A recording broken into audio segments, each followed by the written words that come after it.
El teléfono sonó a las 6:15 de la mañana de un jueves que cambiaría para siempre la forma como veía a mi propio hijo. Del otro lado de la línea, la voz de Eduardo estaba alterada, casi en pánico.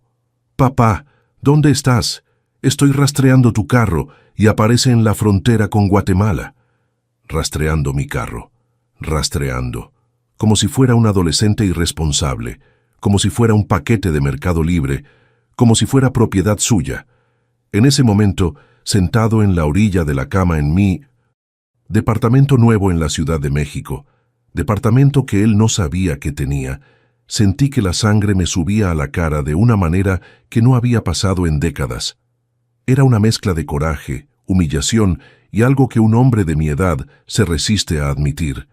Decepción profunda al descubrir que el hijo que crié por 35 años me vigilaba como si fuera un delincuente. «Eduardo», respondí con la voz más tranquila que pude. «¿Qué historia es esa del rastreamiento?» Silencio del otro lado. Un silencio. ¿Qué pesó más que cualquier grito? El tipo de silencio que existe cuando alguien es cachado en la mentira y no sabe cómo explicar lo inexplicable. ¿Cómo le explicas a tu papá que invadiste su privacidad?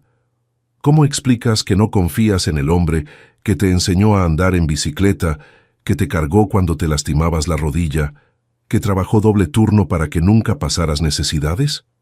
Papá, es que nos preocupamos por ti manejando solo por ahí. Ya tienes 68 años, cualquier cosa puede pasar. Cualquier cosa puede pasar. Como si fuera un viejo incapaz, como si 68 años significara incapacidad mental, como si 45 años manejando sin ningún accidente no contaran para nada, como si toda la experiencia de vida, toda la responsabilidad que demostré criando una familia, trabajando sin faltar por décadas, no sirviera de garantía de que todavía tenía condiciones para decidir por mí mismo. Podía sentir mi pecho apretándose, no de problemas cardíacos, sino de ese dolor que siente un hombre cuando descubre que perdió el respeto hasta dentro de su propia casa. Es un dolor físico de verdad, que aprieta la garganta y hace que el aire escasee. ¿Cuántos papás por ahí conocen exactamente esa sensación? ¿Cuántos hombres que dedicaron toda la vida para criar hijos ya sintieron esa opresión en el pecho al descubrir que se volvieron apenas un problema que hay que monitorear? ¿Quiénes son nosotros, Eduardo?, pregunté, sabiendo que no me iba a gustar la respuesta. Yo, Patricia y André. Nosotros tres decidimos que era mejor tener control de dónde andas. Nosotros tres decidimos. Como si fuera asunto de junta del Consejo Administrativo, como si la vida de un hombre que construyó todo lo que ellos tienen hoy fuera materia para votación en familia. André, mi otro hijo, también estaba en la conspiración. Y Patricia, mi nuera, que recibí como hija cuando Eduardo se casó, que se sentó en mi mesa cientos de veces, que comió de la comida que yo pagué, que vivió en la casa que construí ladrillo por ladrillo. En ese momento, viendo por la ventana del departamento que ellos no sabían que existía, sentí algo que no esperaba sentir a los 68 años. Soledad completa. No soledad de estar solo, sino soledad de estar rodeado por personas que deberían amarme y descubrir que me ven como una carga, como un problema, como alguien que necesita ser vigilado y controlado. Es la peor soledad que existe. La soledad de descubrir que aquellos que criaste con tanto amor no confían en ti. No respetan tus decisiones, ya no ven al hombre, solo ven al viejo.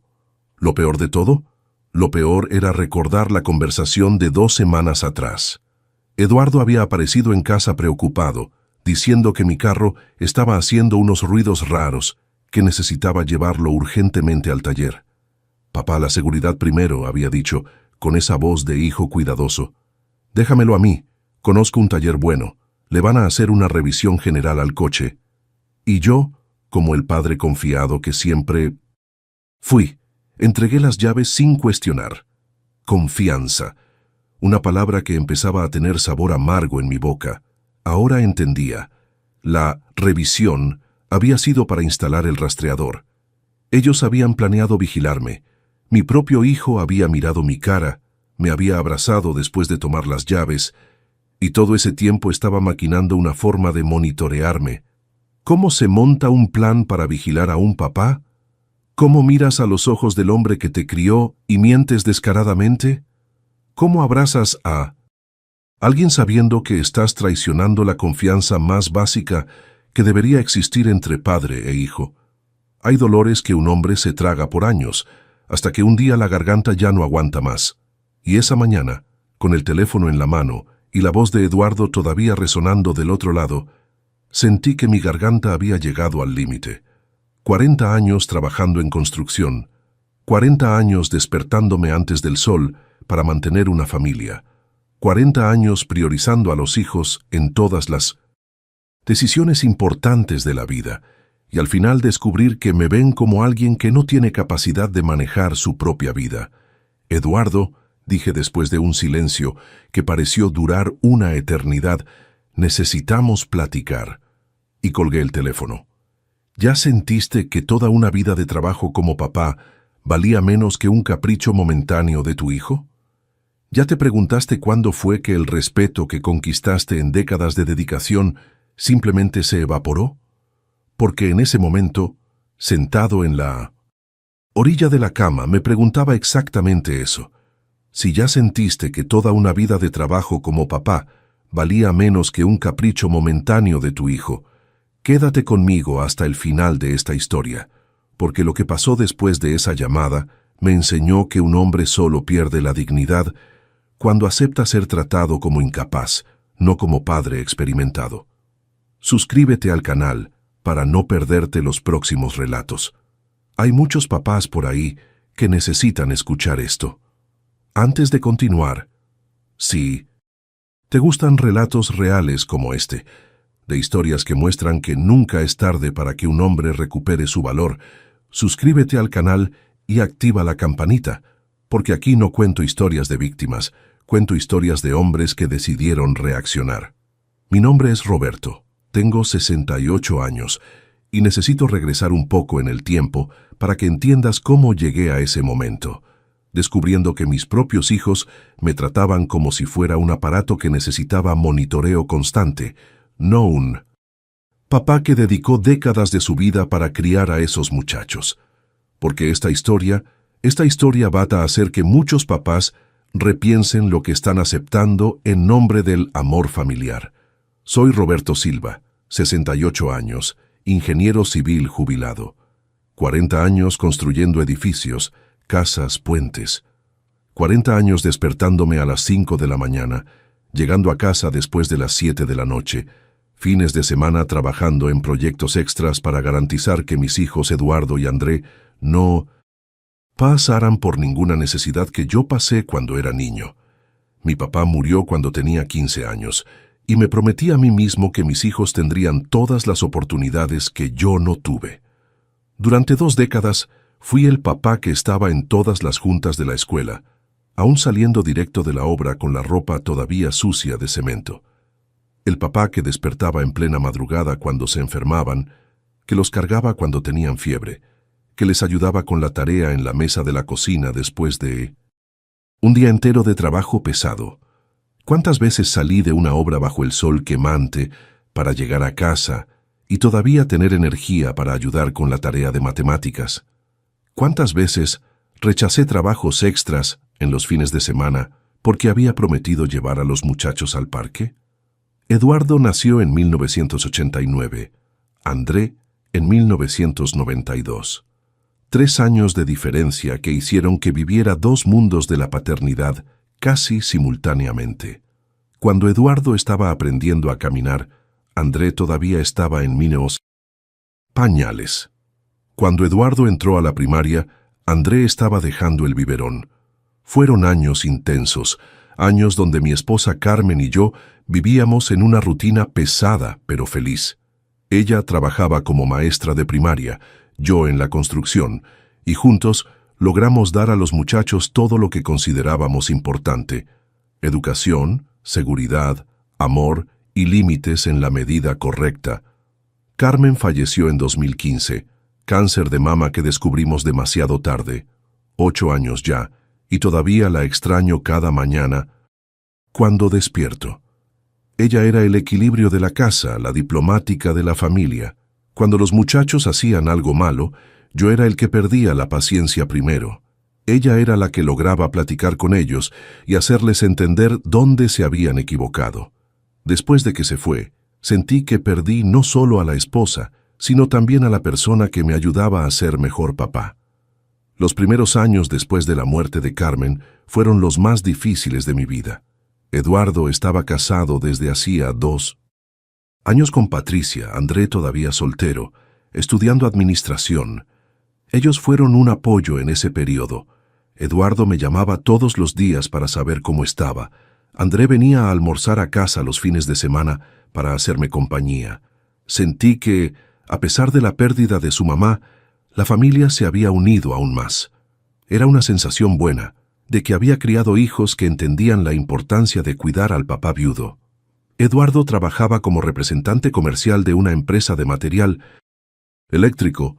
André había conseguido trabajo en una empresa de logística después de graduarse. Ambos independientes financieramente, ambos construyendo sus propias vidas, pero todavía presentes en la mía. Patricia, mi nuera, siempre fue cariñosa conmigo. Me decía don Roberto, y se empeñaba en incluirme en los planes de la pareja. Cuando Carmen murió, fue una de las personas que más me dio apoyo emocional, llegando hasta a cocinar para mí en los primeros meses, cuando yo apenas lograba comer bien. Durante estos 8 años de viudez, construí una rutina que me mantenía activo y útil.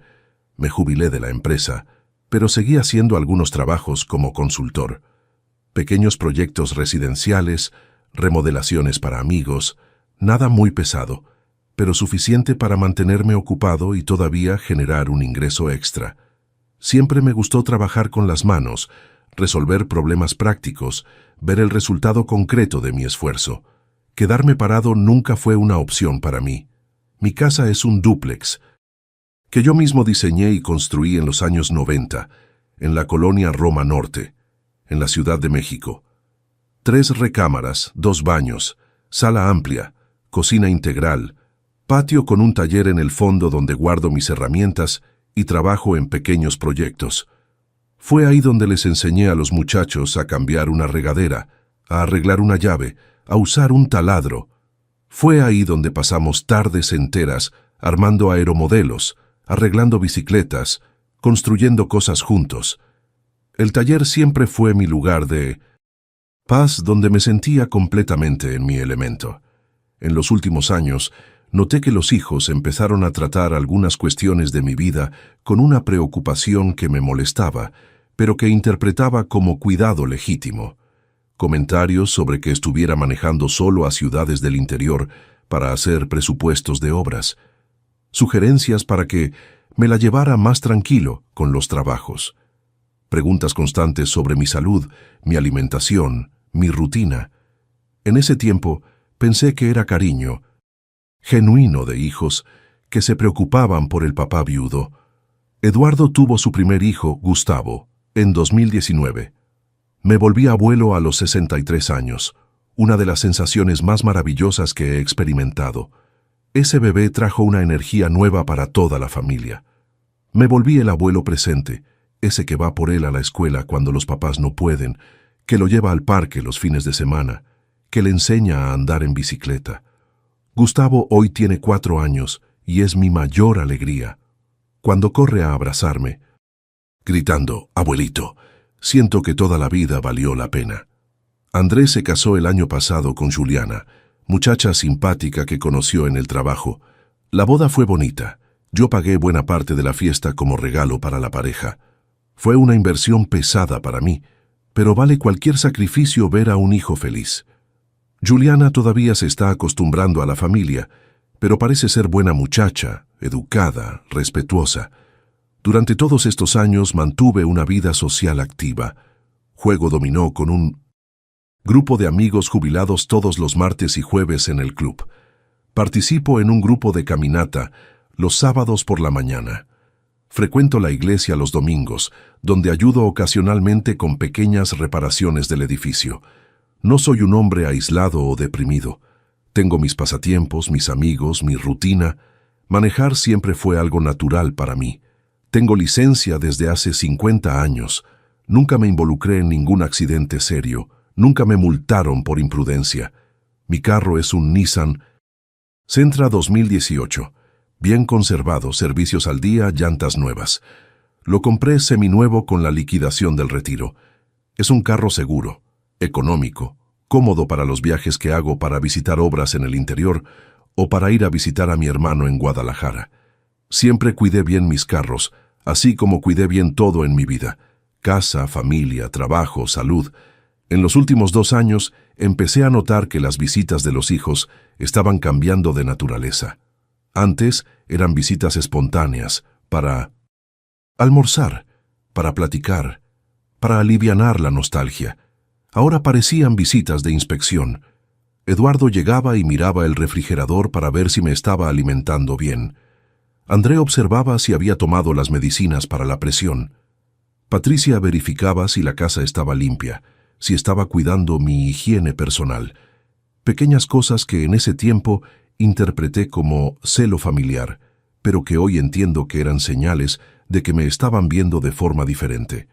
A principios de este año, Eduardo empezó a insistir para que modernizara algunos aspectos de mi vida. Sugirió que instalara un sistema de monitoreo en la casa para mayor seguridad. Propuso que contratara una sirvienta para hacer la limpieza pesada. Hasta se ofreció a pagar un seguro médico más completo, con derecho a enfermero en domicilio si era necesario. Todas esas sugerencias venían envueltas en discurso de cariño y preocupación. Lo que me hizo aceptar la revisión del carro fue exactamente eso. La confianza de Mino en papá. Eduardo llegó a casa preocupado de verdad, o al menos así parecía. Dijo que había notado unos ruidos raros cuando anduvo conmigo la semana anterior, que un amigo mecánico había comentado que carros de esa edad necesitaban revisiones más frecuentes. Papá, tú eres la persona más importante de nuestras vidas. No podemos correr riesgos innecesarios. ¿Cómo cuestionar un cariño aparentemente tan genuino? Ahora, con el descubrimiento del rastreador, toda esa preocupación ganaba una cara completamente diferente. Repensando los últimos 2 años, me doy cuenta de que hubo una serie de señales que elegí interpretar como cuidado, pero que en realidad fueron los primeros pasos de una estrategia para infantilizarme.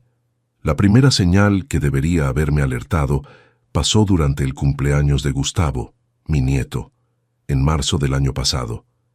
Era una fiesta sencilla, solo la familia, pero cuando llegué, me di cuenta de que Eduardo y Patricia estaban platicando bajito con André y Juliana, y la conversación se detuvo en cuanto me acerqué. Solo organizando los próximos paseos con Gustavo, explicó Eduardo rápidamente, pero había algo en su tono que no cuadraba. Más tarde, durante la fiesta, escuché a Patricia comentar con Juliana: «Tenemos que estar al pendiente. Se está volviendo muy independiente para su edad». En ese momento pensé que estaban hablando de Gustavo, que estaba corriendo por el patio. Solo ahora entiendo que estaban hablando de mí. Algunas semanas después de ese cumpleaños, Eduardo apareció en casa con una propuesta aparentemente inocente. «Papá, ¿qué tal si creamos un grupo de la familia en WhatsApp? Así sería más fácil para todos comunicarnos». Me pareció buena idea. Familia unida, comunicación abierta. ¿Por qué no? Lo que no me di cuenta es que ese grupo sería usado para que platicaran sobre mí como si fuera un proyecto familiar. Los mensajes empezaron sutiles. «¿Cómo está papá hoy? ¿Vieron si se tomó la medicina?» Comentó algo sobre manejar a Pintos a Guadalajara solo. Al principio participaba en las conversaciones normalmente, pero poco a poco me di cuenta de que cuando yo respondía había un silencio extraño, como si estuvieran platicando sobre otros asuntos en paralelo, probablemente en otro grupo donde yo no estaba incluido. La segunda señal fue la historia de las llaves de la casa. En abril, André apareció con la excusa de que sería bueno que él tuviera una copia de la llave para emergencias. «Y si te sientes mal y necesitamos entrar rápidamente». El argumento tuvo sentido. Papá responsable, hijo cuidadoso, precaución justificada. Entregué la llave sin cuestionar. Lo que no imaginaba es que esa llave sería usada para que entraran a mi casa cuando yo no estaba, para verificar cosas. Descubrí esto por casualidad 2 semanas después. Había salido a hacer una compra rápida en el súper y olvidé la cartera en casa. Cuando regresé, encontré a André revisando mi escritorio en la recámara, hojeando mis documentos. Órale. Papá, vine a buscar esa herramienta que dijiste que me ibas a prestar, dijo medio atrapado. Herramienta que yo nunca ofrecí prestar, ya que él nunca mostró interés por trabajos manuales. ¿Qué herramienta, André?, pregunté, sabiendo que estaba mintiendo.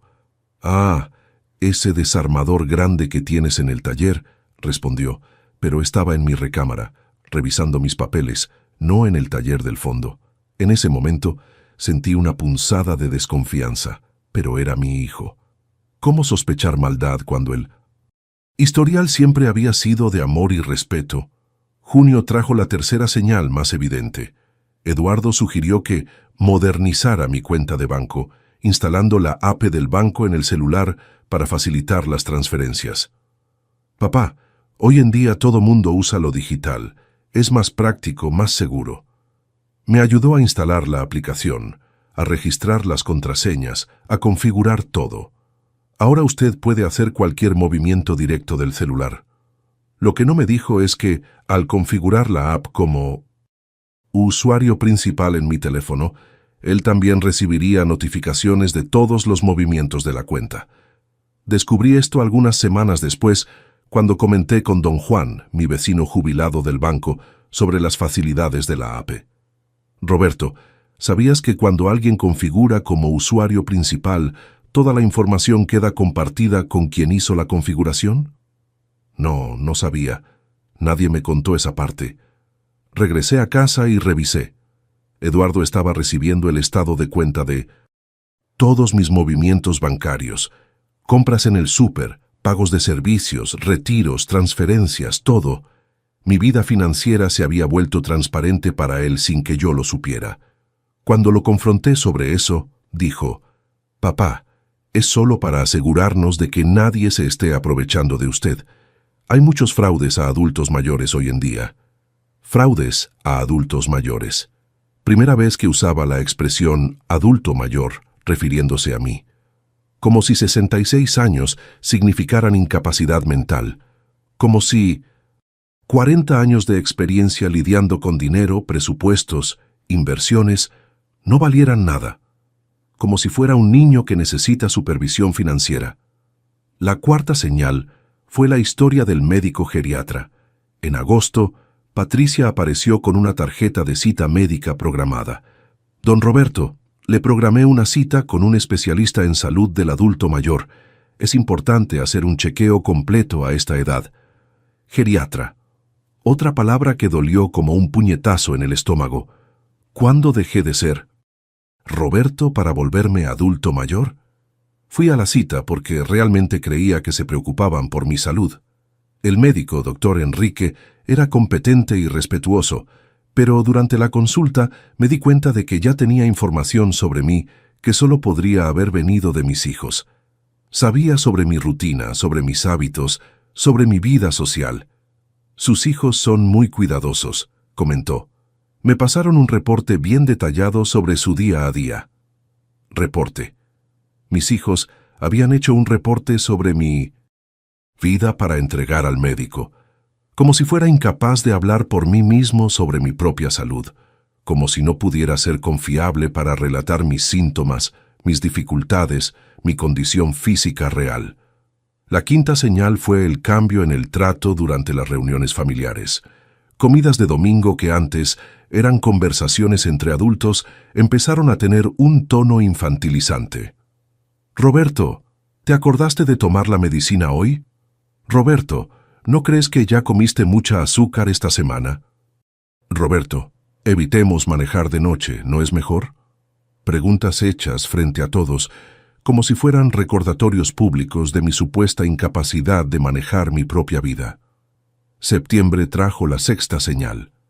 El intento de convencerme de actualizar mi testamento. André trajo a un abogado conocido para echarle un ojo a la documentación y dejar todo actualizado.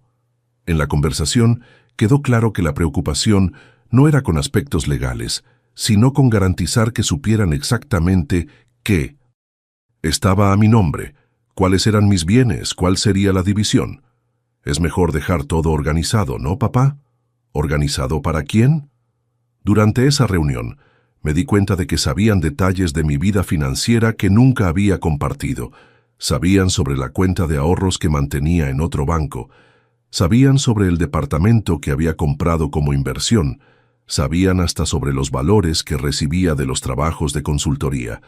Información que solo podría haber sido obtenida a través del acceso a mis movimientos bancarios.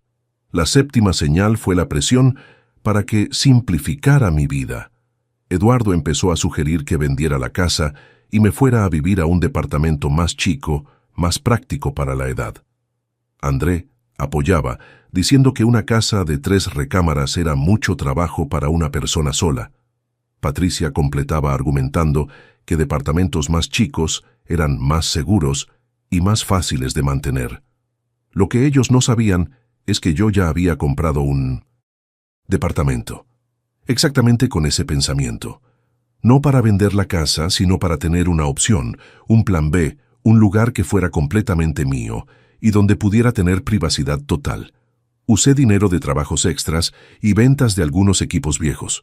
Un departamento de 2 recámaras en la Condesa, amueblado, listo para habitar.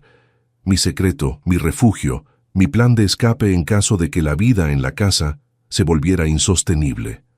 La octava y más dolorosa señal fue la forma como empezaron a hablar sobre mí en mi presencia, como si no estuviera ahí. Durante una fiesta de fin de año en casa de Eduardo, escuché a Patricia explicar a una amiga: «El suegro está en esa etapa, ¿sabe? Tenemos que estar atentos a todo». Esa etapa. Como si fuera natural, esperado, inevitable que hombres de mi edad perdieran la capacidad de vivir dignamente. Todas esas señales culminaron en la historia de la revisión del carro. La excusa perfecta para instalar un sistema de monitoreo sin que yo lo supiera. La concretización de 2 años de estrategia para transformar mi independencia en dependencia, mi autonomía en infantilización. Hay silencios de papá que pesan más que gritos. Y durante esos meses, mi silencio frente a todas esas señales fue el silencio de quien todavía creía que estaba siendo amado, cuando en realidad estaba siendo controlado. A partir de la instalación del rastreador, la vigilancia sobre mi vida se volvió sistemática y opresiva de una forma que ningún hombre debería experimentar, especialmente viniendo de los propios hijos. Lo que descubrí en los meses que siguieron fue una red de monitoreo tan detallada que me hizo cuestionar si todavía tenía alguna privacidad en mi propia vida. El control financiero se había vuelto total. Eduardo recibía notificación de cada peso que yo movía. Compraba una medicina en la farmacia. Él llamaba preguntando si me estaba sintiendo mal. Sacaba dinero del banco. Quería saber para qué era. Pagaba la gasolina del carro. Comentaba que estaba manejando demasiado para la edad. Cada transacción bancaria se volvía motivo de interrogatorio disfrazado de preocupación. La situación más humillante pasó cuando decidí dar un regalo a Gustavo, mi nieto. Compré una bicicleta infantil en una juguetería. Nada extravagante, apenas un abuelo queriendo agradar al nieto. Al día siguiente, Eduardo apareció en casa alterado. «Papá, ¿gastó 800 pesos en una bicicleta? Gustavo ya tiene bicicleta en casa. ¿Cómo explicar que un abuelo tiene derecho de dar regalos sin necesitar autorización? ¿Cómo explicar que 800 pesos para un hombre que trabajó 40 años no es una fortuna que justifique ese tipo de reacción?» «Eduardo, es mi dinero y mi nieto», respondí. «Si quiero darle 10 bicicletas es decisión mía». Su respuesta me heló. «Papá, a esta edad tenemos que ser más cuidadosos con los gastos. ¿Y si necesita dinero para alguna emergencia médica?» Emergencia médica. Como si estuviera al borde de la muerte. Como si cada peso gastado fuera un desperdicio irresponsable de recursos que ellos podrían necesitar en el futuro. La vigilancia del rastreador reveló otro nivel de control. Cualquier desplazamiento fuera de la rutina se volvía motivo de cuestionamiento. Fui a visitar a mi hermano en Guadalajara, como hago desde hace años, y antes de llegar al destino, Eduardo ya estaba llamando. «Papá, ¿estás manejando a Guadalajara? ¿Por qué no avisaste? ¿Por qué necesito avisar a mi hijo dónde voy?» ¿Desde cuándo un hombre de 68 años necesita pedir autorización para visitar a su propio hermano? Peor aún fue cuando decidí hacer un viaje más largo a Acapulco, un fin de semana de descanso, en un hotel que conocía desde hace años. Eduardo llamó el sábado por la mañana en pánico. «Papá, estás en la playa. ¿Qué lugar es ese?» «En la playa». Un resort de 5 estrellas se volvió lugar peligroso solo porque estaba fuera del radio de comodidad de ellos. La llamada continuó. «Papá, no puedes salir así sin avisar. ¿Y si pasa algo? Ni siquiera sabemos dónde estás». «Eduardo, soy un hombre adulto», respondí. «No necesito pedir permiso a nadie para viajar». Su respuesta fue devastadora. «Papá, usted ya no es un hombre adulto cualquiera. Usted es nuestro papá, nuestra responsabilidad. Tenemos que saber dónde está». Nuestra responsabilidad. Como si fuera un niño perdido que necesita supervisión constante. Como si décadas de vida independiente no contaran para nada.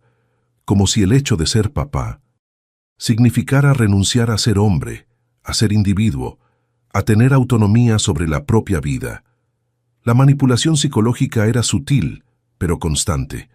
Cualquier intento mío de cuestionar o resistir al control era inmediatamente transformado en falta de amor de mi parte. «Papá, nosotros solo nos preocupamos porque te queremos», se volvió la frase estándar para justificar cualquier invasión de privacidad. Amor que vigila, amor que controla, amor que infantiliza. ¿Qué tipo de amor es ese? André desarrolló una técnica particularmente cruel. Siempre que yo demostraba alguna contrariedad con el exceso de supervisión, suspiraba hondo y comentaba: «Papá, después de que murió mamá, cambió mucho. Se está volviendo muy terco». Meter la muerte de Carmen en la conversación era una puñalada certera, como si mi defensa de la propia dignidad fuera síntoma de desequilibrio mental causado por la viudez. La soledad masculina en esa situación es única y devastadora. Hombres de mi generación no fuimos enseñados a hablar sobre sentimientos, a buscar ayuda psicológica, a compartir problemas emocionales con amigos. Cuando descubres que los hijos que criaste te ven como un problema que hay que manejar, ¿dónde vas a buscar apoyo? ¿Cómo le explicas a los amigos del dominó que estás siendo tratado como incapaz por tus propios hijos sin sonar como un viejo quejumbroso? Traté de platicar con don Juan, mi vecino, sobre el asunto. «Juan, ¿crees que los hijos tienen derecho de controlar la vida de los papás?» Se rió, pensó que era broma. «Roberto, qué suerte tienes de tener hijos que se preocupan. Yo quisiera que los míos me hablaran aunque sea una vez al mes». ¿Cómo explicar que existe una diferencia entre preocupación y control? ¿Cómo hacer entender que vigilancia no es cariño? La situación con las visitas médicas se intensificó. Patricia empezó a insistir en que necesitaba seguimiento geriátrico regular. Programó citas con médicos diferentes, siempre insistiendo en acompañarme. Durante las consultas, tomaba la iniciativa, respondiendo preguntas dirigidas a mí, proporcionando información que no siempre era precisa.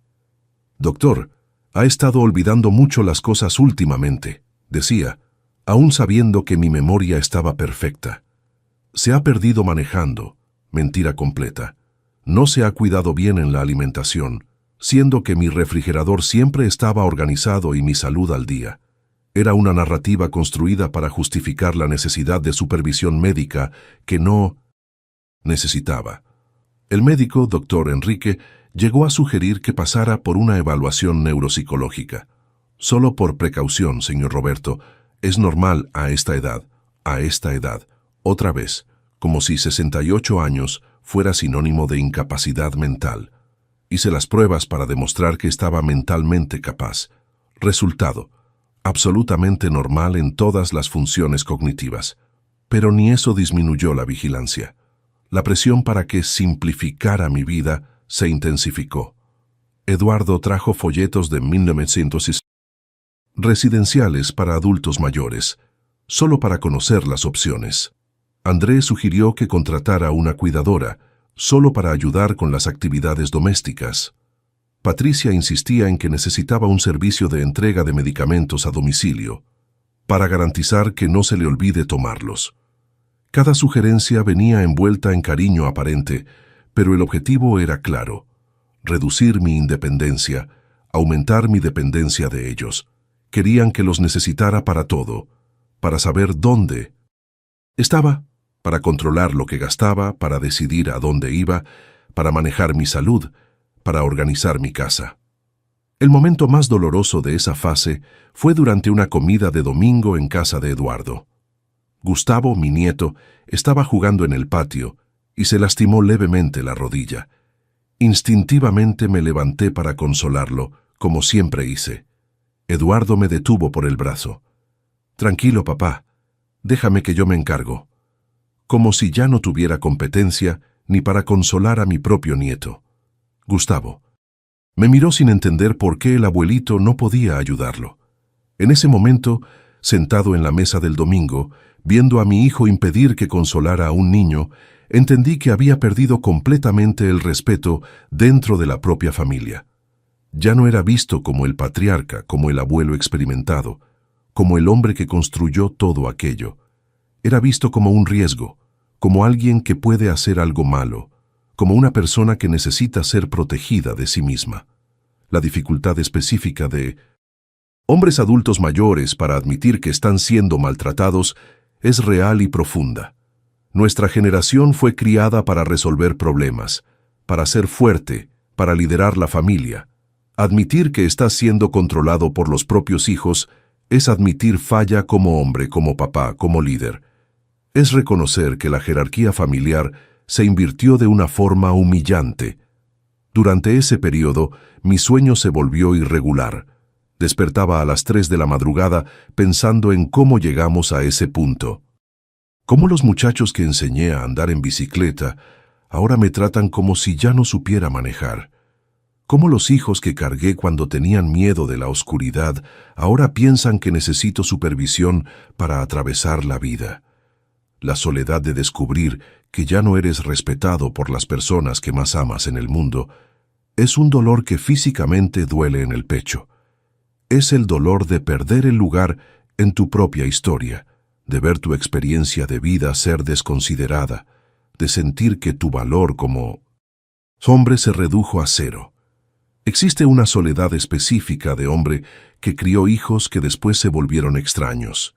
Extraños que saben todo sobre tu vida, pero no conocen más quién eres. El descubrimiento del rastreador fue el momento exacto en que algo fundamental se rompió dentro de mí. Pero no fue coraje inmediato lo que sentí. Fue una claridad fría, cristalina, sobre quién realmente era y lo que estaba dispuesto a aceptar. En ese momento, agachado al lado del carro, sosteniendo ese pequeño dispositivo electrónico que mis hijos habían instalado para vigilarme como si fuera un delincuente o un niño perdido, entendí que había llegado el momento de elegir entre mi dignidad y la paz familiar. La primera decisión fue simple: no confrontaría a Eduardo sobre el rastreador, al menos no inmediatamente. Un hombre de 68 años no llega a donde llegó en la vida reaccionando por impulso. 40 años de ingeniería civil me enseñaron que los mejores proyectos empiezan con planeación detallada, análisis de la situación, y solo después se va a la ejecución. Mis hijos me habían subestimado al creer que yo descubriría el dispositivo y perdería la cabeza. No conocían bien al papá que criaron. Retiré el rastreador cuidadosamente, lo guardé en una pequeña caja de herramientas que mantenía en el taller y empecé a planear. Si querían jugar el juego del control, yo también jugaría, pero siguiendo mis reglas. Durante las 2 semanas siguientes, mantuve mi rutina exactamente como estaba antes. Súper los martes y viernes, dominó en el club los jueves, caminata los sábados. Eduardo seguía recibiendo las notificaciones de la aplicación bancaria. Andrés seguía haciendo sus visitas de inspección. En casa, Patricia seguía preguntando sobre mi salud con esa preocupación exagerada. Pero ahora yo sabía que estaba siendo vigilado y eso cambiaba completamente el juego. Empecé una investigación silenciosa sobre mi propia vida. ¿Qué información tenían sobre mí? ¿Cómo la habían conseguido? ¿Qué más estaban escondiendo?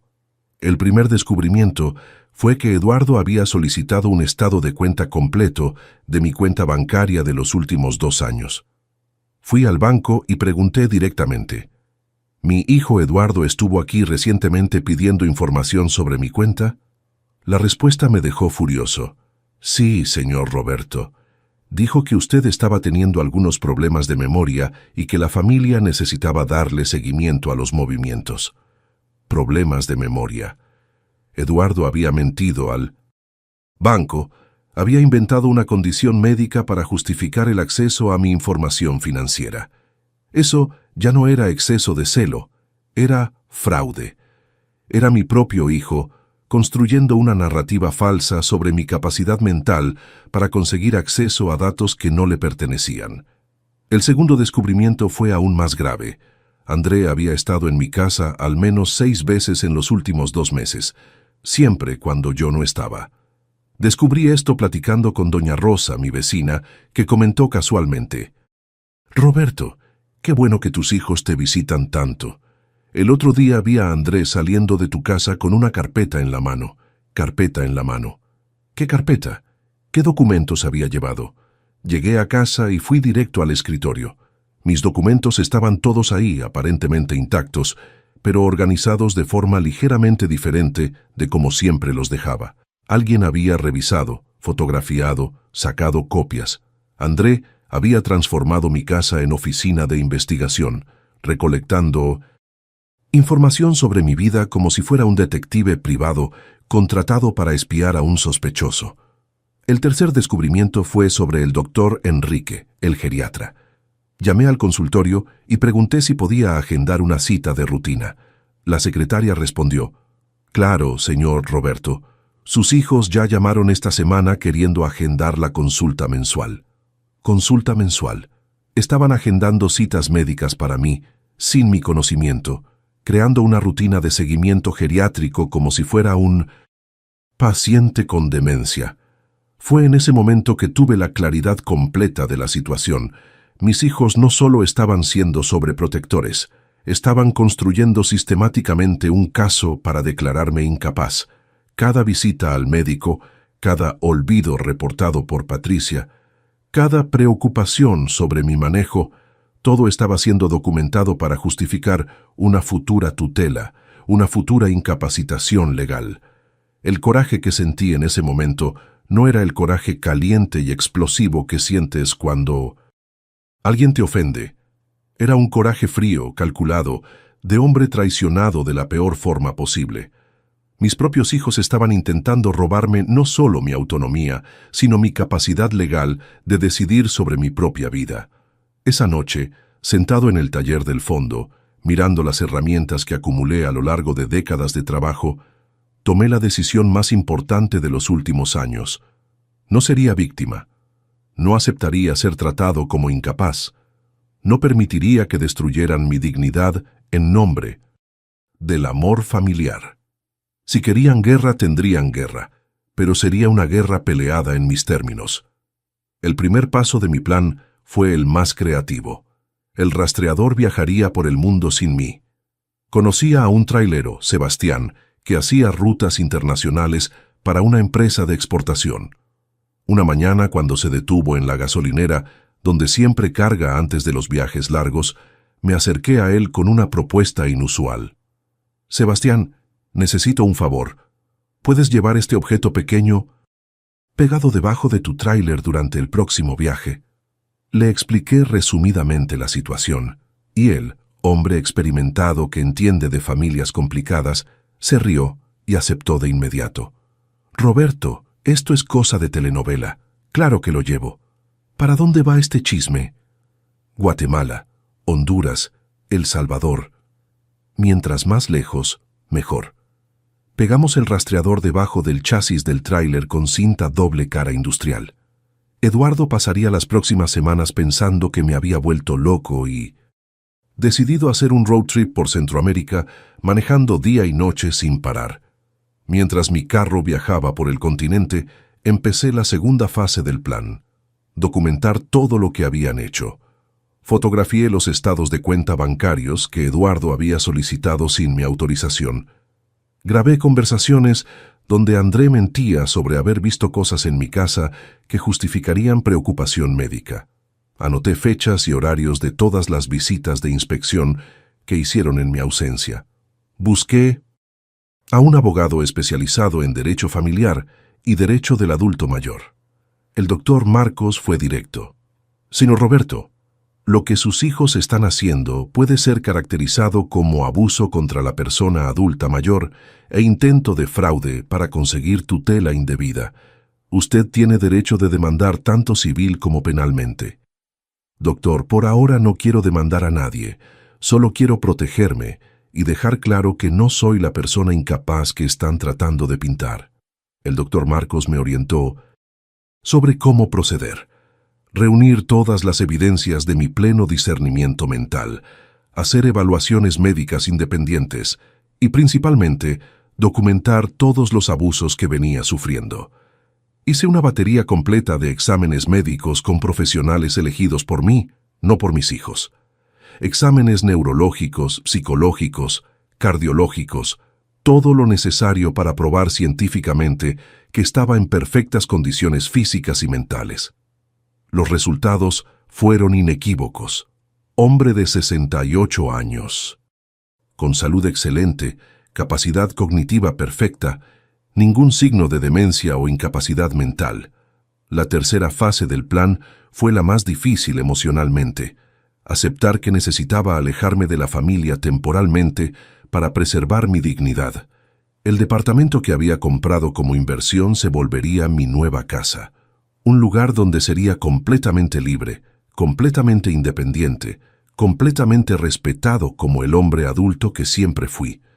Mudé algunas cosas importantes al departamento durante esa fase de planeación.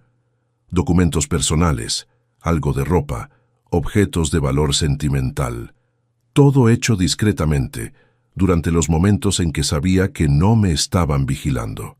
El departamento quedaba apenas a 15 minutos de mi casa, pero representaba un mundo completamente diferente. Un mundo donde yo era Roberto Silva, ingeniero civil jubilado, hombre capaz, no el papá que necesita supervisión. Abrí una nueva cuenta bancaria en otro banco, transfiriendo parte de mis ahorros. Eduardo seguía monitoreando la cuenta vieja, pero no sabía de la existencia de la nueva. Finalmente tendría privacidad financiera total. Podría comprar lo que quisiera, viajar a donde quisiera, gastar mi dinero como me pareciera mejor, sin tener que dar explicaciones a nadie. La cuarta fase fue emocional: escribir cartas. Una carta para Eduardo explicando cómo me sentí siendo vigilado y controlado. Una carta para André detallando cómo su invasión de mi casa me lastimó profundamente. Una carta para Patricia dejando claro que mentir a médicos sobre mi condición mental era inaceptable.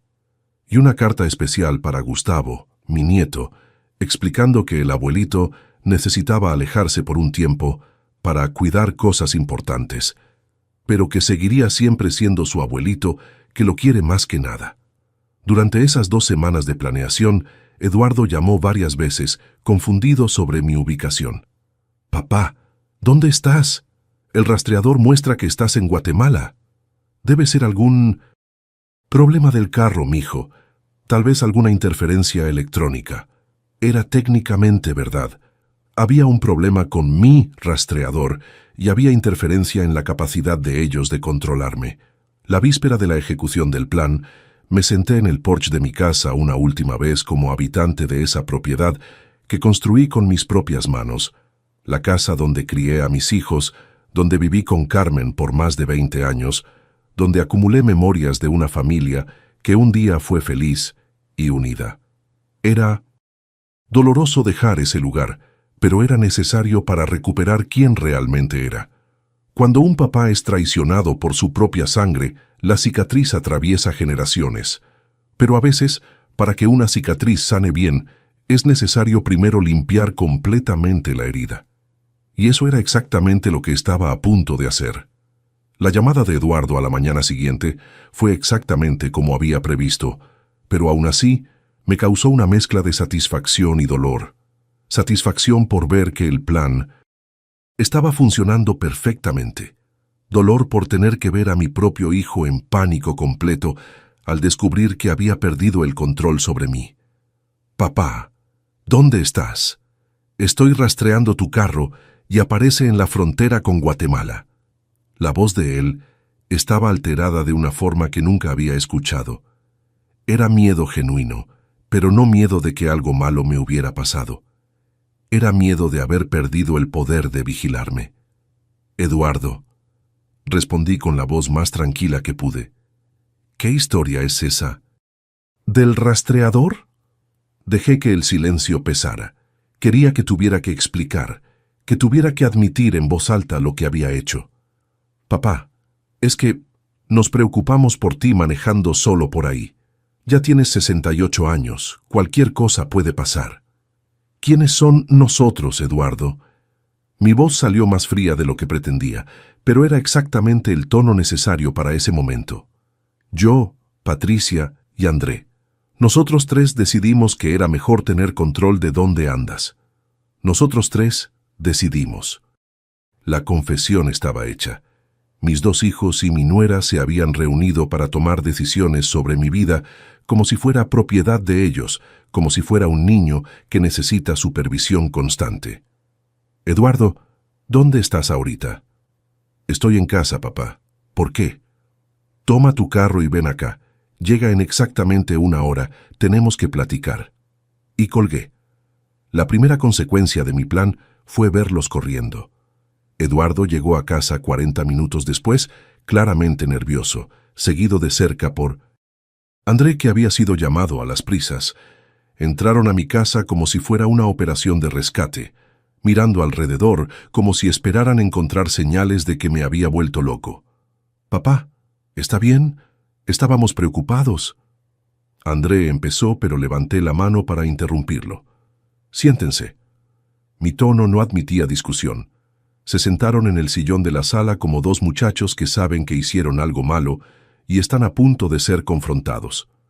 Quiero que me expliquen, con detalles, qué pensaron que estaban haciendo instalando un rastreador en mi carro. Eduardo trató el discurso ensayado. «Papá, fue solo por precaución. Nos preocupamos». Mentira. Mi voz cortó el aire. Esto no fue preocupación. Esto fue violación de mi privacidad. Esto fue tratar a su papá como si fuera incapaz mental. Esto fue humillarme de la peor forma posible. El silencio que siguió fue ensordecedor. Por primera vez en años, no tenían respuesta lista, no tenían excusa elaborada, no tenían forma de transformar su acción en amor familiar. Ahora les voy a contar lo que descubrí en las últimas 2 semanas. Tomé una carpeta que había preparado con todas las evidencias que recolecté. «Eduardo, mentiste al banco diciendo que yo estaba teniendo problemas de memoria para conseguir acceso a mi información financiera. Aquí está la grabación de la conversación con el gerente confirmando tu mentira». La cara de Eduardo se puso roja, no de vergüenza, sino de coraje por haber sido descubierto. «Papá, solo quería asegurarme de que nadie se estuviera aprovechando de usted». «Cállate». Nunca había hablado así con mi hijo, pero ese momento exigía firmeza absoluta. «André, entraste a mi casa al menos 6 veces sin mi permiso. Revisaste mis documentos, te llevaste papeles de aquí. Aquí están las fotos que doña Rosa tomó de ti saliendo de mi casa con una carpeta en la mano». André trató de negar, pero las evidencias eran irrefutables.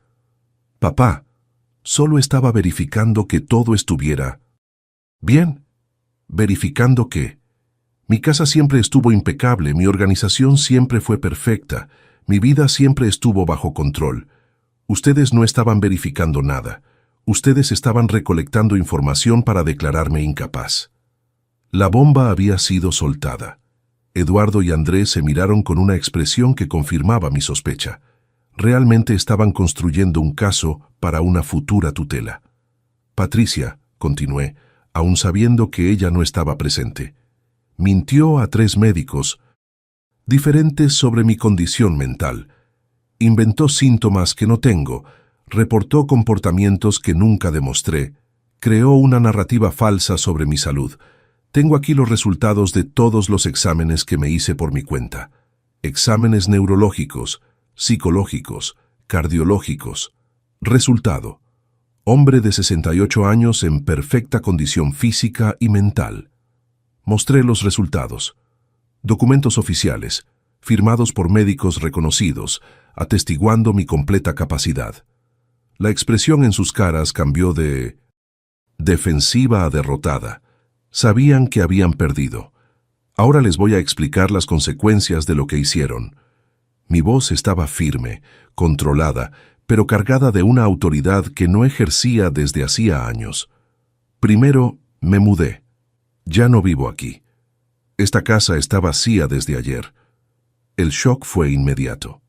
«Papá, ¿se mudó a dónde?», Eduardo preguntó, claramente desesperado. «A un lugar donde me tratan como un hombre adulto, no como un niño que necesita supervisión». Dejé la información en el aire, sabiendo que se volverían locos tratando de descubrir dónde estaba. Segunda consecuencia, perdieron completamente mi confianza. Ya no confío en ninguno de los dos. No creo ni una palabra que salga de sus bocas. Me mintieron sobre mí, violaron mi privacidad, conspiraron contra mi libertad. André trató de interrumpir. «Papá, ¿podemos platicar sobre esto?» «No, no podemos, porque ustedes no me ven como alguien con quien se platica. Me ven como alguien que se controla. Existe una diferencia fundamental entre esas dos cosas». Tercera consecuencia. Van a descubrir lo caro que es mantener el nivel de vida que construyeron sin mi ayuda financiera constante. Esta afirmación los tomó completamente por sorpresa. «¿De qué está hablando, papá?», Eduardo preguntó, pero podía ver en sus ojos que sabía exactamente de qué estaba hablando. «Eduardo, en los últimos 3 años me pediste dinero prestado 12 veces, cantidades entre 500 y 3,000 pesos. Total, 22,000 pesos. Nunca pagaste de vuelta ni un centavo». Abrí una hoja de Excel que había preparado. «André, me pediste dinero prestado 8 veces en el mismo periodo. Total, 16,000 pesos. Tampoco pagaste nada de vuelta». El silencio era absoluto. Los números no mienten y sabían que tenía razón. Además de los préstamos que se volvieron donaciones forzadas, pagué la boda de André, 12,000 pesos. Pagué el curso de posgrado de Patricia, 8,000 pesos. Pagué el enganche del carro nuevo de Eduardo, 15,000 pesos. Pagué innumerables cuentas de ustedes cuando estaban apretados. Seguí leyendo la lista. Total de los últimos 3 años, 73,000 pesos que salieron de mi bolsillo para subsidiar sus vidas. Eduardo se puso pálido. «Papá, eso era ayuda de familia. Ayuda es cuando alguien pide, tú ayudas, y la persona paga de vuelta o al menos demuestra gratitud. Explotación es cuando alguien te trata como banco, nunca paga nada, y encima te vigila para garantizar que no gastes tu propio dinero en otras cosas». La acusación estaba clara e incontestable. Me habían transformado en fuente de ingreso fácil, mientras simultáneamente me trataban como incapaz de manejar mi propia vida financiera. Cuarta consecuencia. Van a tener que explicar a sus esposas, a sus amigos, a toda la familia, por qué el papá de familia ejemplar que siempre tuvieron decidió cortar contacto. Dejé que eso se hundiera. Porque eso es lo que está pasando.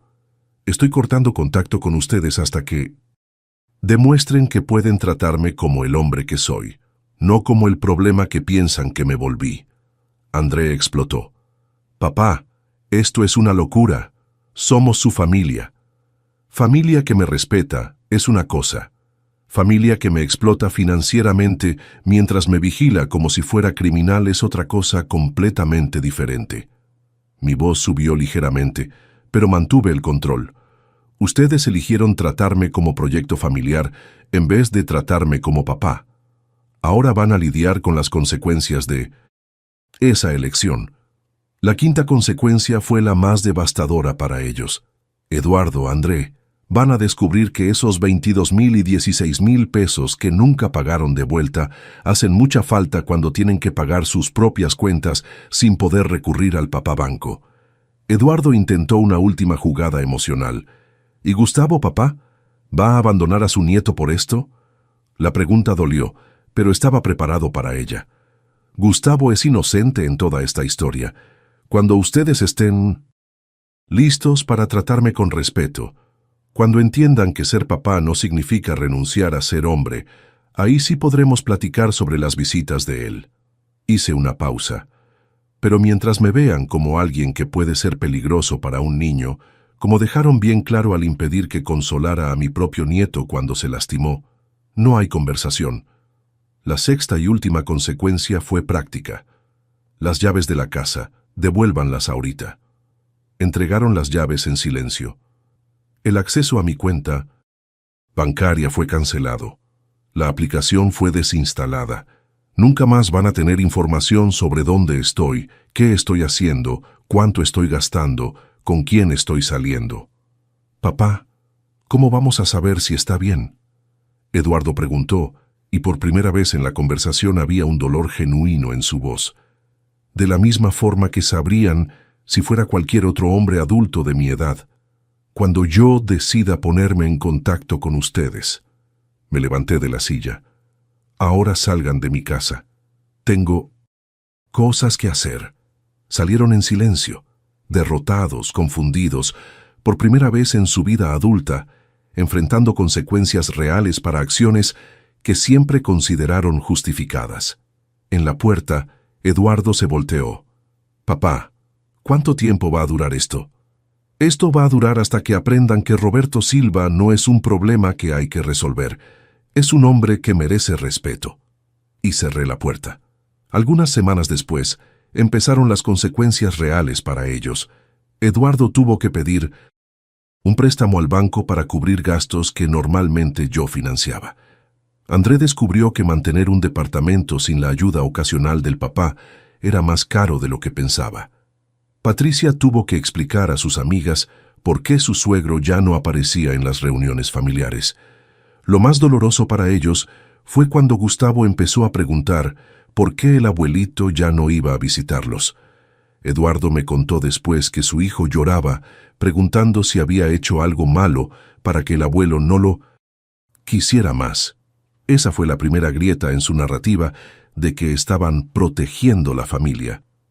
Algunas pontes después de quemadas no necesitan ser reconstruidas, aun cuando ayudaste a construirlas. A veces, la única forma de enseñar respeto es mostrando que tu ausencia tiene más valor que tu presencia controlada. Los primeros días en el departamento fueron una mezcla extraña de libertad e inseguridad. 40 años viviendo en la misma casa crean hábitos profundos y despertar en un ambiente diferente sin el peso de la vigilancia constante fue como aprender a respirar de nuevo. Pero aún la libertad, cuando viene después de tanto control, necesita reaprenderse poco a poco. La primera mañana fue reveladora. Desperté a las 6 horas, como siempre, pero en vez de preocuparme si Eduardo llamaría preguntando por qué había salido de casa tan temprano, o si André aparecería para verificar algo, simplemente hice mi café y me senté en el balcón del departamento para ver el amanecer. Silencio. Paz. Ningún teléfono sonando, ninguna pregunta sobre dónde estaba o qué pretendía hacer. Esa libertad inicial, sin embargo, vino acompañada de una soledad que no esperaba. No la soledad mala de quien está siendo rechazado, sino la soledad necesaria de quien necesita redescubrir quién es cuando nadie está definiendo eso por ti. Durante años, mi identidad se había vuelto el papá que necesita cuidados, el adulto mayor que necesita supervisión, el problema familiar que necesita Soluciones. Ahora, solo en el departamento, necesitaba recordar quién era Roberto Silva cuando nadie me estaba observando. El primer descubrimiento importante vino en la segunda semana. Fui al súper a hacer compras sin prisa, sin preocuparme si alguien cuestionaría lo que estaba comprando o cuánto estaba gastando. Compré ingredientes para hacer un pastel de 3 leches que no hacía desde que Carmen murió.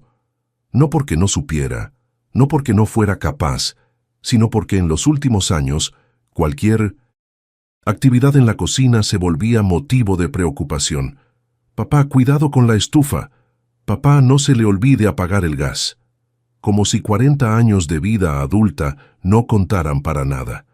Cocinar nuevamente fue terapéutico. Cada gesto en la cocina era una afirmación de mi capacidad, de mi independencia, de mi competencia como hombre adulto. El pastel quedó perfecto, y comer un pedazo de él en el silencio de mi departamento fue mejor que cualquier comida de domingo en familia, donde cada movimiento mío era examinado. El segundo descubrimiento fue sobre amistades. Hombres de nuestra generación no solemos tener muchos amigos íntimos, y cuando la familia se vuelve tóxica, nos damos cuenta de cuánto dependíamos de ella para interacción social. Pero eso cambió cuando empecé a frecuentar con más regularidad el club donde juego dominó. Sin la presión de tener que regresar a casa para dar explicaciones, empecé a quedarme más tiempo en las conversaciones después del juego. Fue así como conocí mejor a don Antonio, 72 años, jubilado de Pemex. Durante una de esas conversaciones, comentó que también había pasado por problemas con hijos adultos. Roberto, hay hijos que piensan que cuando envejecemos nos volvemos propiedad de ellos. Olvidan que fuimos hombres antes de ser papás y seguimos siendo hombres después de que crecen. Esa frase me marcó profundamente. Fue la primera vez en años que alguien reconocía que yo era un hombre, no apenas un papá problemático. Don Antonio se volvió un amigo verdadero, alguien con quien podía platicar sobre la situación sin ser juzgado como ingrato o terco. El tercer descubrimiento fue sobre mi cuerpo y mi salud. Sin la vigilancia médica constante e innecesaria, sin los recordatorios infantilizantes sobre medicamentos, sin la presión constante sobre cada aspecto de mi condición física, empecé a cuidar mi salud de forma más natural y eficiente. Volví a hacer ejercicios regulares, no porque alguien me estuviera mandando, sino porque quería. Empecé a caminar todas las mañanas, no porque era recomendación médica supervisada, sino porque me hacía bien. El resultado fue impresionante. En 6 semanas, estaba durmiendo mejor, alimentándome mejor, sintiéndome más fuerte físicamente. La ausencia del estrés constante de ser vigilado tuvo un impacto positivo enorme en mi salud general. Mi postura mejoró, mi disposición aumentó, hasta mi apariencia se veía más saludable. Durante ese periodo de descubrimientos, Eduardo llamó algunas veces. Las primeras llamadas fueron tensas, con él tratando de descubrir dónde estaba viviendo, cómo me estaba manteniendo, si estaba bien, siempre con ese tono de quien está evaluando un paciente. Respondía a todas las preguntas de forma directa. Estoy bien, me estoy cuidando solo, estoy viviendo mi vida como un hombre adulto. Papá, ¿pero podemos visitarlo? Fue la pregunta que repitió en varias llamadas. Eduardo, cuando estén listos para visitarme como visitarían a cualquier otro hombre adulto de mi edad, con respeto, sin agenda oculta, sin tratar de controlar o vigilar, ahí sí podemos platicar sobre visitas. André también llamó algunas veces, siempre tratando un enfoque más emocional. Papá, la familia está preocupada. Todo mundo está preguntando por qué se alejó de nosotros. Todo mundo. Como si toda la familia extendida estuviera sabiendo de la situación y me juzgando como el papá terco que abandonó a los hijos cuidadosos. André, si alguien pregunta, pueden explicar que trataron a su papá como incapaz mental, y ahora él está demostrando que están equivocados. Siempre terminaba las llamadas de forma firme, pero educada.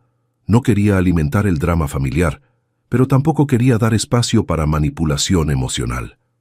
El cuarto descubrimiento, y tal vez el más importante, fue sobre mi identidad profesional. Durante décadas me definí como ingeniero civil, después como papá proveedor, después como viudo, después como adulto mayor que necesita cuidados. Pero en el quinto departamento, solo con mis pensamientos y mi libertad, empecé a recordar aspectos de mí mismo que había olvidado. Siempre me gustó dibujar. Durante la Universidad de Ingeniería, mis proyectos se destacaban no solo por la precisión técnica, sino por la calidad artística de los dibujos. Después de casado, con la prisa de la vida familiar, abandoné esa pasión.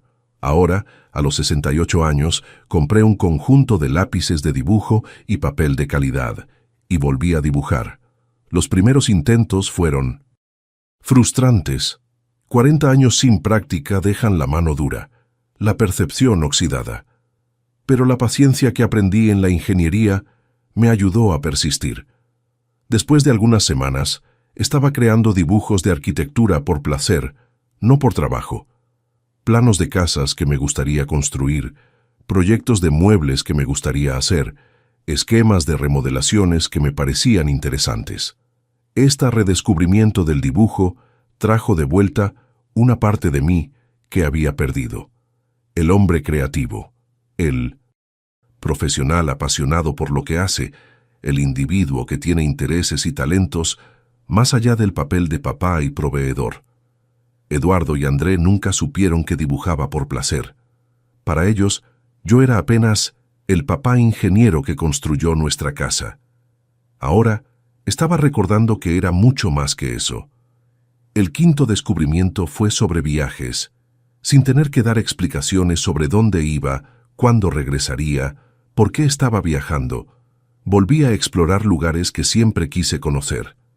El primer viaje fue a San Miguel de Allende, ciudad colonial que queda a 3 horas de la Ciudad de México, lugar del que Carmen y yo siempre hablábamos de visitar, pero que nunca logramos por la prisa familiar. Pasé 3 días ahí, hospedado en un hotel sencillo, conociendo la arquitectura colonial, platicando con otros turistas, comiendo en restaurantes locales. Fue la primera vez en años que me sentí completamente libre, completamente responsable de mis propias decisiones, completamente en control de mi agenda. Durante ese viaje conocí a una pareja de jubilados de Monterrey, doña María y don Carlos, que también estaban redescubriéndose. Nos jubilamos y decidimos que íbamos a conocer el México que trabajamos toda la vida para construir, pero nunca tuvimos tiempo de ver, explicó don Carlos. Esa conversación me inspiró a planear viajes más largos, destinos más distantes. El sexto descubrimiento fue sobre relaciones con mujeres, no en el sentido romántico, todavía era muy temprano. Para eso, y mi duelo por Carmen todavía estaba presente, pero en el sentido de redescubrir cómo conversar con personas del sexo opuesto sin el filtro de la supervisión familiar constante.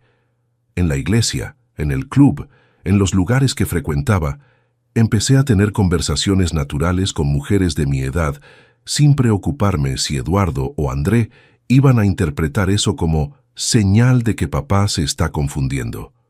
Una de esas conversaciones fue particularmente marcante. Doña Lupe, viuda de 65 años, que frecuenta la misma iglesia, comentó: «Roberto se ve mucho mejor, parece que rejuveneció». Cuando expliqué resumidamente la situación familiar, movió la cabeza con comprensión. Hijo que trata a su papá como niño no entiende nada de familia. Nosotros los criamos para que fueran independientes, no para que nos volvieran dependientes. El séptimo descubrimiento fue financiero.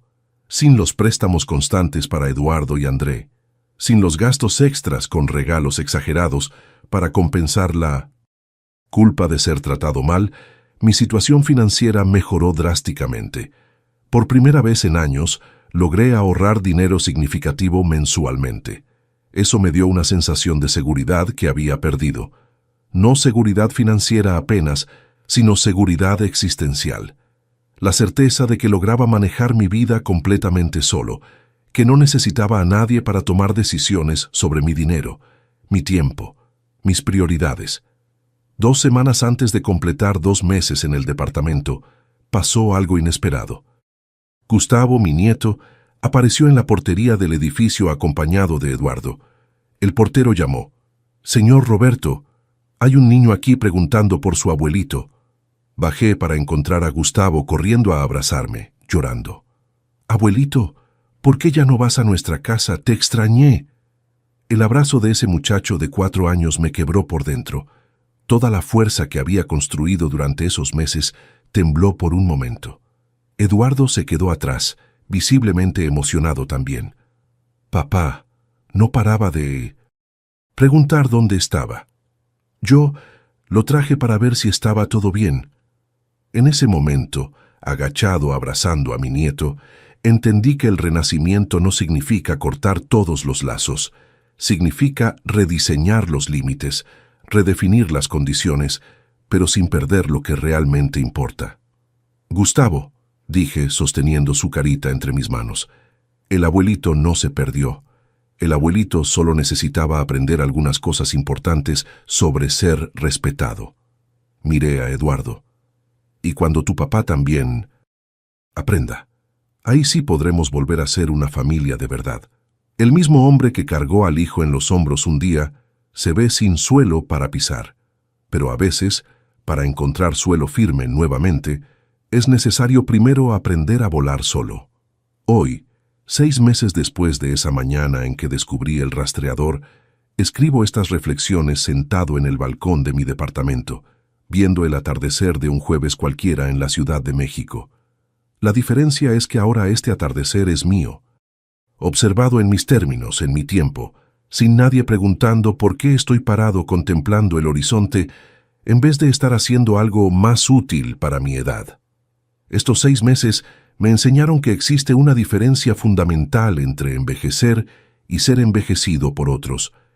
Envejecer es un proceso natural, digno, que viene con sabiduría, experiencia y sí, algunas limitaciones físicas naturales. Ser envejecido por otros es ser forzado a aceptar limitaciones que no existen, a renunciar a capacidades que todavía tenemos, a aceptar que nuestra opinión vale menos que la de quien se preocupa por nosotros. La reconquista de mi dignidad no pasó de la noche a la mañana. Fue un proceso gradual de redescubrir que Roberto Silva todavía existe más allá del papel de papá problema. Durante esos meses aprendí a confiar nuevamente en mí mismo, no porque alguien me estuviera supervisando o aprobando mis decisiones, sino porque 45 años de vida adulta responsable son garantía suficiente de que sé cuidarme solo. La situación con Eduardo y André evolucionó lentamente. Las primeras semanas fueron de silencio total de parte de ellos. Después vinieron las llamadas desesperadas cuando se dieron cuenta de que no iba a regresar pidiendo perdón. «Papá, nos equivocamos, pero eso no justifica que abandone a la familia». Fue el argumento que Eduardo repitió varias veces. Tuve que explicar pacientemente que no abandoné a la familia. Establecí límites. Eduardo, familia que ama. Respeta, familia que controla, domina. Existe una diferencia que tienen que aprender antes de que yo vuelva a ser parte de sus vidas. El momento decisivo pasó hace 3 semanas. Eduardo apareció en la portería del edificio solo, sin avisar, sin la pose de quien estaba verificando algo. Subió al departamento y se quedó claramente impresionado con lo que vio. Casa impecable, refrigerador organizado, plantas bien cuidadas, yo visiblemente saludable y bien dispuesto. «Papá, está bien de verdad. Estoy bien porque estoy siendo tratado como un hombre adulto», respondí. «Por mí mismo, por mis amigos, por todas las personas en mi vida que entienden que edad no es sinónimo de incapacidad». En esa conversación, Eduardo finalmente pidió disculpas de verdad, no aquellas disculpas que tratan de justificar el error, solo nos preocupábamos, sino una disculpa que reconoce el mal causado. «Papá, no me di cuenta de que lo estaba tratando como si fuera incapaz. Pensé que estaba protegiendo, pero estaba controlando». «Eduardo», respondí, «existe una diferencia entre cuidar a alguien y cuidar que alguien no haga nada malo. Ustedes estaban haciendo lo segundo. A partir de esa conversación, establecimos nuevos términos de relación. Visitas agendadas con anticipación, no sorpresas para verificar si todo está bien. Conversaciones sobre asuntos diversos, no interrogatorios disfrazados sobre mi salud, respeto a mis decisiones sobre a dónde voy, cuándo voy, con quién voy. André tardó más en ajustarse. En una conversación más reciente, todavía trató de argumentar. «Papá, pero tenemos responsabilidad sobre usted». Respondí firme. «André, tienen responsabilidad conmigo, no sobre mí. La diferencia es que responsabilidad conmigo significa estar disponibles cuando los necesite. Responsabilidad sobre mí significa decidir de qué necesito». Patricia fue quien tuvo más dificultad para aceptar los nuevos límites. Durante mucho tiempo, trató de mantener la postura de nuera, preocupada que solo quería ayudar. Tuve que ser directo con ella. «Patricia, mentir a médicos sobre mi condición mental no es ayuda, es sabotaje. Eso no va a volver a pasar».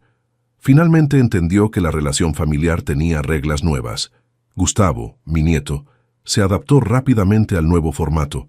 Ahora me visita en el departamento una vez por semana, siempre acompañado pero de forma natural. Durante esas visitas, me tratan como el abuelo competente que siempre fui. Puedo llevarlo al parque sin supervisión. Puedo darle pequeños regalos sin cuestionamiento. Puedo ejercer mi función de abuelo con dignidad. La mayor lección que aprendí en esos meses es que amor verdadero nunca exige que renuncies a tu dignidad. Amor que exige eso en realidad es control disfrazado. Hijos que aman al papá quieren verlo feliz, independiente, realizado. Hijos que controlan al papá quieren verlo seguro, predecible, manejable. Para otros hombres que puedan estar pasando por situaciones similares, quiero dejar algunas reflexiones importantes. Primero, edad no es enfermedad. Tener 60, 70, 80 años no significa automáticamente que perdiste la capacidad de tomar decisiones sobre tu propia vida. Segundo, familia que respeta no necesita vigilar. Si sus hijos piensan que necesitan monitorear cada paso suyo, el problema no está en su capacidad, está en la percepción distorsionada que tienen de usted. Tercero, y tal vez más importante, nunca es demasiado tarde para rescatar su dignidad. No importa hace cuánto tiempo están aceptando trato infantilizante, siempre es posible decir no y establecer límites saludables. La edad trae sabiduría, experiencia, derecho al respeto. No dejen que nadie, ni siquiera hijos bien intencionados, los convenzan de lo contrario. Durante esos meses de recomienzo, descubrí que la vida a los 68 años puede ser tan rica y significativa como en cualquier otra edad, siempre que seas tratado como el hombre experimentado que eres, no como el problema que asumen que te volviste. Hoy tengo una rutina que me da placer. Dibujo 3 mañanas por semana, juego dominó con amigos 2 tardes por semana, viajo una vez al mes a algún lugar que tengo curiosidad de conocer, leo libros que quiero leer, como comida que me gusta hacer, veo películas que me interesan. Mi vida es mía nuevamente. La relación con Eduardo y André todavía se está reconstruyendo, pero ahora sobre bases sólidas de respeto mutuo. Aprendieron que tener un papá independiente es mucho mejor que tener un papá que necesita supervisión constante. Yo aprendí que exigir respeto no es egoísmo, es necesidad básica para cualquier relación saludable. Para hombres que están leyendo esto y se reconocen en la historia, no están obligados a aceptar trato infantilizante en nombre del amor familiar. No están obligados a renunciar a su privacidad para tranquilizar a hijos ansiosos. No están obligados a ser agradecidos por cuidados que en realidad son formas de control. Si esta historia tocó su corazón, quiero saber de dónde están viendo. Escriban aquí en los comentarios su ciudad, su estado o hasta su país. Déjenme saber que este mensaje llegó hasta ustedes. Y si conocen algún papá que está aceptando menos de lo que merece, Compartan este video porque hay muchos hombres necesitando entender que valorarse no es egoísmo, es necesidad. Si este relato los hizo reflexionar, dejen un comentario contando de dónde están viendo. Escriban también qué sintieron escuchando esta historia. Cuéntenme. ¿Ya necesitaron poner límites con sus hijos? Y si esta historia los hizo pensar, dejen su like y suscríbanse al canal para seguir acompañando historias reales de hombres que eligieron su dignidad. Porque aquí no contamos historias de víctimas, contamos historias de recomienzo.